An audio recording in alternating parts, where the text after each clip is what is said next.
মায়ের কড়া মেজাজ দিয়ে বলে দিয়েছে ভালো করে কিন্তু চিংড়ি মাছটা আমাকে রান্না করে নিতে হবে। সেই জন্য আমিও লেগে পড়েছি। আর এই চিংড়ি মাছ আনা নিয়ে সকালবেলায় কিন্তু বাবার সাথে লেগে পড়েছে এক পরণ ঝগড়া। মানে একবার তো বাবার সাথে ঝগড়াই হয়ে গেল।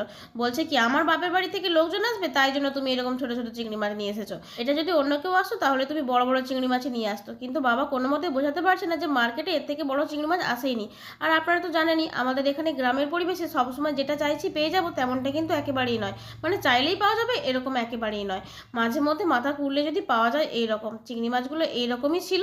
সেই জন্য মায়ের খুব রাগ, কারণ এর থেকে কেন বড় বড় চিংড়ি মাছ পাইনি। আর সেই জন্য আমি কিন্তু ভালো করে রান্না করে নিচ্ছি। যদি রান্নাটা খারাপ হয় তাহলে কিন্তু মা আরও রেগে যাবে। আর আমি মালাইকারিটা করে নিচ্ছি নারকেলের দুধ দিয়ে। আর সত্যি বলছি সবাই খেয়ে কিন্তু ভীষণ নাম করেছিল। আর সবশেষে মাও ভীষণই খুশি হয়েছিল রান্না খেয়ে, কারণ মায়েরও প্রত্যেকটা রান্নাই দারুণ হয়েছিল।